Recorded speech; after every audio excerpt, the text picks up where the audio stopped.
This is Ange from Camerajin, and today I am going to talk about two cameras. Unfortunately, they are not mine, but they were sent over for me to bring to a local repair shop to be CLA'd and repaired and all that good stuff.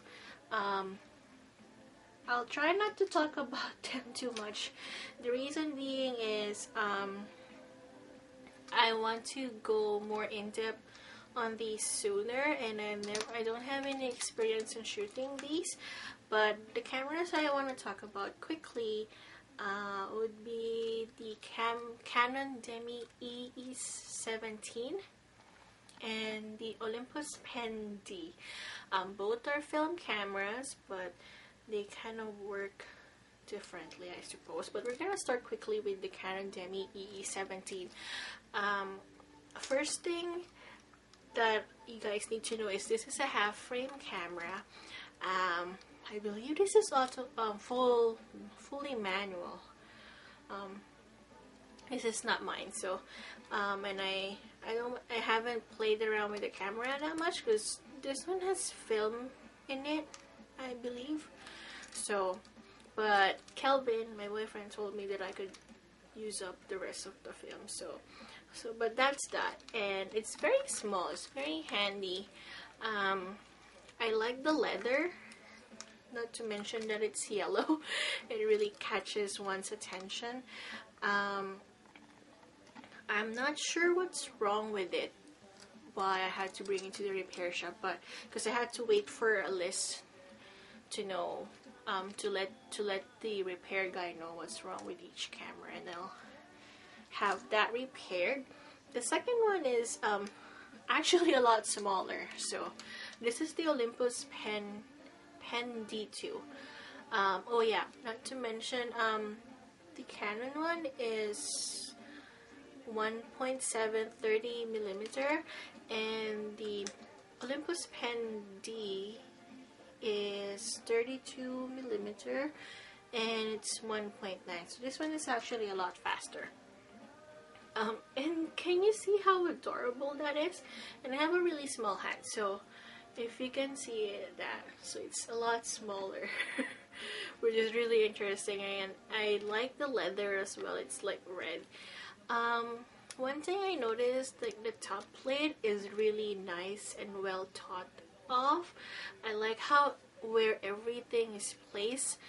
And if you look up right here, this gauge right here is actually your light meter. I'm not sure if it's accurate. It's probably part of the repair agenda.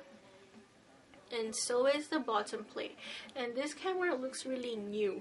Like, there's no scratch or anything like it.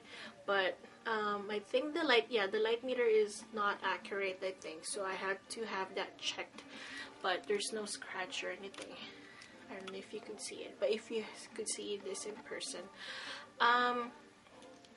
One interesting, because earlier I was trying to figure out how to open the thing to check the film thing, and actually I found out you need to pull this and then twist it, and then you need to pull it down.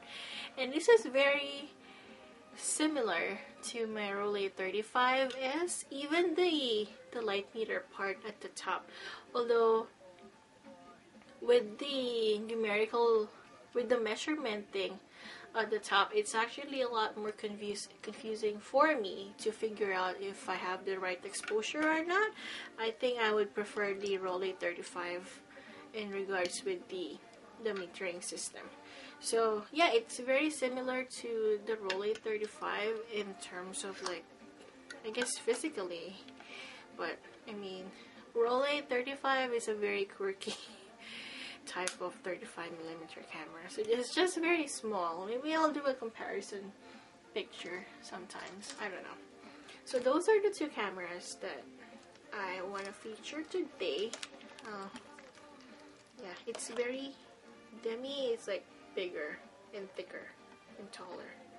So I'd like to, before I finish the video, I just want to quickly talk about self-publishing your photos, I discovered one website that allows you to make not videos but photo books for yourself. I decided to make like a couple of paperbacks for myself, and I liked it, and I started making like hardbound books as well as gifts.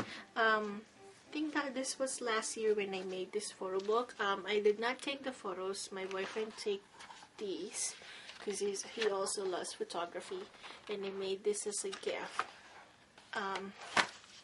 I like the quality. Like, I ordered these through my publisher, and then this Christmas, I ordered 2 copies of these when I went on holidays.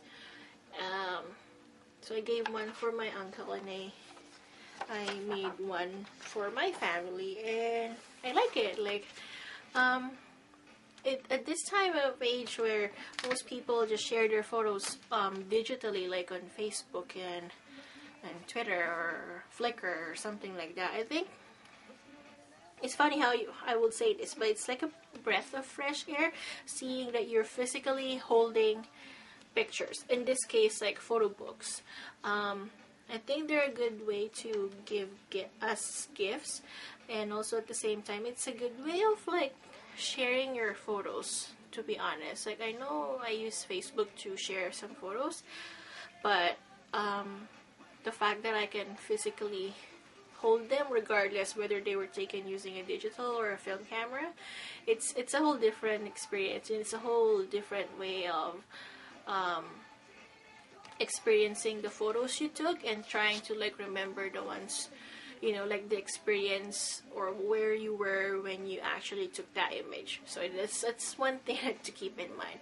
But anyway, so yeah, if you guys haven't tried printing your photos, I suggest that you do. There are a lot of websites that offer that service now. I know Blurb does it, and my publisher, I've ordered one item from Blurb, but it's a notebook, so I'm not sure about the quality of their actual photo books, but my publisher, so far, I like them. So yeah, I hope you guys enjoyed this video, and if you like this episode, feel free to subscribe up to watch more videos. I'm also on Twitter at The Analog Love, and I'm also on I also keep a blog, a digital and a film photography photo blog at therepincel.com/no1. This is Ange, and I'll talk to you guys soon. Bye now.